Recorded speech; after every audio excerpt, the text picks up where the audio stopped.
श्रोते नमस्कार. छोट्यांचं मोठं विश्व या मालिकेच्या 6व्या भागामध्ये आपलं स्वागत. आज पुन्हा एकदा आपल्यासोबत आहेत मानसोपचार तज्ज्ञ डॉक्टर शैलेश उमाटे. डॉक्टर नमस्कार. नमस्कार. डॉक्टर, आजकाल अटेन्शन स्पॅन खूप कमी झालाय. 26 गोष्टींऐवजी रीलचा हा जमाना आहे. व्यवधानं इतकी वाढली आहेत की मन एकाग्र होत नाही. यातूनच मानसिक आजार सुद्धा तयार होत आहेत. काही मुलं खूप हायपर ॲक्टिव्ह होत आहेत. त्यांना आवरणं कठीण होत आहे. हा आजार नेमका कोणता आहे? महत्वाचं आहे मुलांच्या बाबतीमध्ये. आणि तुम्ही जसं आता बदलत्या युगाची कल्पना दिली आपल्याला, रील्स किंवा त्याच्यातच आपण आता पटकन बघतो आणि समाधान मानतो. म्हणजे आता 3 तास बघून पिक्चर बघावं किंवा शांतपणे कुठे बसावं, असं सगळ्यांचंच अटेन्शन स्पॅन कमी झालेलं आहे. आणि त्यात विशेषतः मुलांचं अजून जास्त प्रमाणात कमी झालेले आणि त्यांना वेगवेगळी आव्हानं, म्हणजे आजूबाजूची सगळी डिस्ट्रॅक्शन्स बऱ्या प्रमाणात आलेली आहेत. व्यवधान आहेत वेगवेगळी, ते त्यांच्या समोर आहेत. म्हणून तेही एक कारण आहे. आणि मुलं म्हणजे मस्तीखोर हे आपल्याला कल्पना असतेच. मुलं मस्ती करतात, एका ठिकाणी बसत नाहीत, उड्या मारतात, कुठे वर जाऊन बसतात, असं त्यांचं नेचर असतं. पण ती नुसती त्यांची मस्ती आहे की आजार आहे हे लक्षात घेणं महत्वाचं आहे. आता ह्या आजारामध्ये नेमकं काय होतं? आजारामध्ये मुलांची मस्ती खूप जास्त असते. जसं आपण याला म्हणतो ADHD, attention deficit hyper activity. म्हणजे ह्यात मिनिमम 2 पार्ट तर येतात. एक अटेन्शन आणि फोकस हा त्यांचा फार कमी होतो. आणि तशीच हायपर ॲक्टिव्हिटी होते त्यांची. हायपर ॲक्टिव्हिटीमध्ये मस्ती. आता सहसा मुलं मस्ती करतात, पण ती अशा ठिकाणीही मस्ती करतात जिथे त्यांच्याकडून आपल्याला अपेक्षा आहे की त्यांनी शांत बसावं. म्हणजे शाळेमध्ये मूल गेलं तर आपल्याला साहजिक अपेक्षित आहे की ते त्या खुर्चीवर बसावं, मस्ती करू नये, शिक्षकाकडे लक्ष द्यावं. हे मुलालाही माहीत असतं. पण तसं असूनही ते मूल तिथे शांत बसू शकत नाही. पण ज्यांना ADHD नावाचा आजार असतो ते अशा सिच्युएशनमध्ये शांत बसू शकत नाही. म्हणजे त्यांची कंप्लेंट येतात, तो शाळेत एका ठिकाणी बसत नाही, टीचर शिकवतोय हा क्लासमध्ये फिरतो, किंवा मधूनच तो बाहेर जातो, दुसऱ्या क्लासमध्ये जाऊन फिरून येतो, किंवा आम्ही पाहुण्यांच्या घरी जातो ना, हा त्यांचं घर पूर्ण हुंदडून काढतो. म्हणजे ज्या ठिकाणी मूल शांत बसायला पाहिजे तिथे शांत बसत नाही. म्हणजे काही प्रमाणात विध्वंसक वृत्तीही त्यांची होते. किंवा जिथे मूल आई वडिलांचा हात पकडून चालायला पाहिजे तिथेही काही गोष्टीचा धोका न समजत येता ते मस्ती करायला लागतं. तर असं जेव्हा मुलं खूप मस्ती करतात, ज्या सिच्युएशनमध्ये त्यांना शांत बसायचं असतं तिथेही मस्ती करतात, त्या मुलांना आपण ADHD असं आजार आहे असं म्हणतो. हा का होतो बरं आजार? म्हणजे त्याची काही कारणं सांगता येतील का? बऱ्याच प्रमाणात ह्याची जेनेटिक कारणं असतात. म्हणजे ब्रेन डेव्हलपमेंटल डिसऑर्डर असं आपण याला म्हणतो. काही पद्धतीने ब्रेनच असं असतं की ते खूप हायपर ॲक्टिव्ह असतं. त्याला लगेच खूप स्टिम्युलस बाहेर येतात, त्याचा फोकस होऊ शकत नाही. हे आणि साधारणतः फॅमिलीमध्ये कुणाला असा आजार असेल, त्यांच्या पालकांना किंवा त्यांच्या काका मामा कुणालाही फॅमिलीमध्ये, तर हा होऊ शकतो. काही वेळेस हा एन्व्हायरमेंटलीही होऊ शकतो. म्हणजे जिथे मुलांना खूप जास्त चालना मिळत आहेत. म्हणजे आता जसं आपलं वातावरण होतंय की घरात TV चालू आहे, एकीकडे मोबाईल चालू आहे, एकीकडे बहिणीचं बोलणं चालू आहे, कुणाचं तरी काहीतरी बोलणं चालू आहे. म्हणजे सतत ते अशा फोकस्ड वातावरणात न राहता गडबड गोंधळीच्या वातावरणात तो राहतो. म्हणूनही हे होऊ शकतो. म्हणजे जेनेटिक, बर्थ रिलेटेड आणि वातावरणातील अशी कारणं असू शकतात. आणि ज्यांचे पॅरेंट हायपर ॲक्टिव्ह आहेत त्यांच्या मुलांनाही तो हायपर ॲक्टिव्ह होतो. म्हणजे ते पॅरेंटच एवढे 10 गोष्टी सांगत असतात मुलांना की एकही पूर्णपणे नाही सांगत. तसं मग मूल ते कम्प्लीट नाही करत. म्हणून इन्व्हायरमेंटल, जेनेटिक अशा दोन्हीही कारणं ह्याच्यात असतात. यावर उपायोपचार करण्याऐवजी साधारणपणे आई वडील अशा वेळेला मुलांना मारण्याचा संभव अधिक असतो. बरोबर. काय असतं की बऱ्याच पालकांना हा आजार आहे कळत नाही. हे खूप मूल उगीच मस्ती करतं, त्याला 2 मारा आणि गप्प बसवा, 2 फटके देऊन शांत करा, असं बरेच पालक करत असतात. पण काय होतं, कालांतराने ते मूल हे आजार असल्यामुळे आजार वाढतच जातो.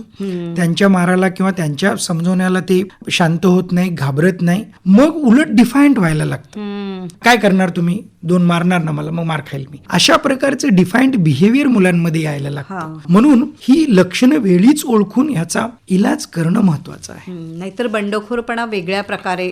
ADHD ज्यांचं ट्रीट झालेलं नसतं, म्हणजे अशी बरीच मुलं आहेत की ज्यांच्यामध्ये हायपर ॲक्टिव्हिटी होती, त्यांचं ट्रीटमेंट झालेलं नाही, तर त्याची कॉम्प्लिकेशन्स होतात. म्हणजे अशी बंडखोर वृत्ती, म्हणजे ते मूल मोठं होऊन खोटं बोलायला लागतं, चोरी करायला लागतं, उलट उत्तरे द्यायला लागतं. साधारणतः थोडं मोठं झालं की ह्या सगळ्यांच्या अगोदर आईला उलट उत्तर द्यायला लागतं. आईचं अजिबात म्हणणं ऐकत नाही.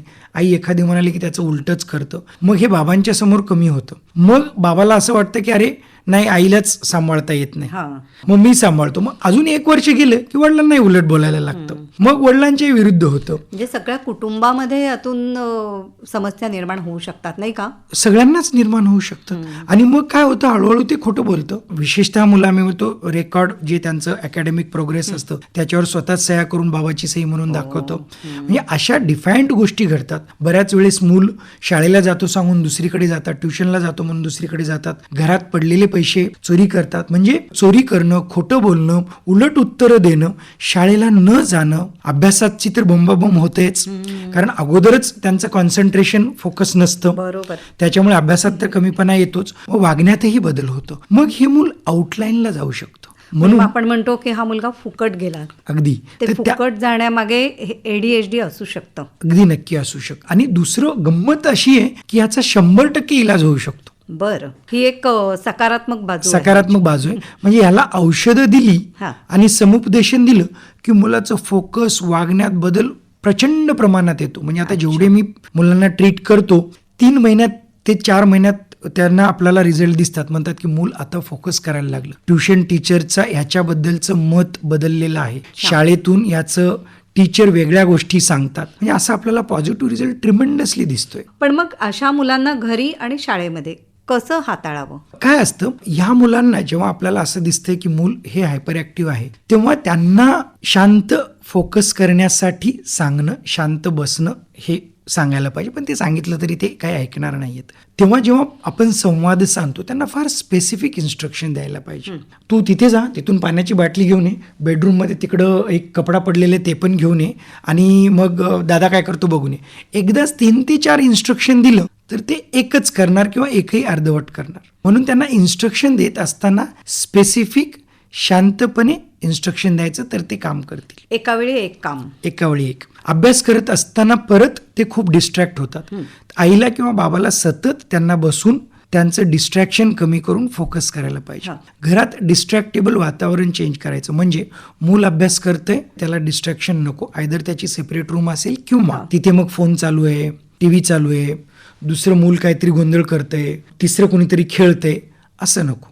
थोडंसं वातावरणाची बदल आपल्याला करण्याची फार गरज आहे, स्पेसिफिकली असा मुलांना. तर हे आपण करण्यायोग्य गोष्टी आहेत. आणि सोबतच थेरपी आणि ट्रीटमेंट ह्याही गोष्टी तेवढ्याच महत्वाच्या. शाळेमध्ये कशा पद्धतीने शिक्षक अशा मुलांना, हा फार महत्वाचा प्रश्न आहे. सहसा आम्ही शिक्षकांनाही सांगतो की अशा मुलांना पहिल्या रांगेमध्ये बसावं. मागे बसलं की ते दुर्लक्षित होतात आणि अजून त्यांचं काही ना काहीतरी तिथे खुसपट चालू असते. पहिल्या रांगेत बसलं आणि एकदा दोनदा टीचरनी त्याचं नाव घेतलं, अरे राजेश तू सांग बरं, तू बघ बरं, असं काही म्हटलं की ते मूल अजून अलर्ट राहतं. म्हणून टीचरनी त्यांना पहिल्या रांगेत बसवणं, त्यांच्याकडे थोडं मध्ये मध्ये लक्ष देणं हे फार गरजेचं आहे. आपल्याला थोडं महत्व देत आहे कोणीतरी, कोणासाठी तरी आपण जवळचे आहोत ही भावना सुद्धा मुलांमध्ये येते. म्हणून आणि त्यांना एक अलर्ट राहण्याची भावना येते की अरे मला आता फोकस करायचं. नाहीतर मूल बसतंय आणि आपल्याच विचारामध्ये लॉस झालेलं असतं, कारण त्याचं अटेन्शन स्पॅन कमी असतं. म्हणून टीचरनी अशा मुलांमध्ये जर सांभाळ केला तर बऱ्यापैकी फरक दिसू शकतो. डॉक्टर शैलेश उमाटे, आपण ADHD या आजाराविषयी आम्हाला इतकी छान माहिती दिलीत. मला खात्री आहे की आमच्या श्रोत्यांनी मात्र पूर्णपणे एकाग्रतेने हे सगळं ऐकलेलं आहे आणि हे निश्चितच त्यांनाही या टिप्स उपयोगी पडणार आहेत. आपण इथे आलात, मनापासून आभार मानते. धन्यवाद.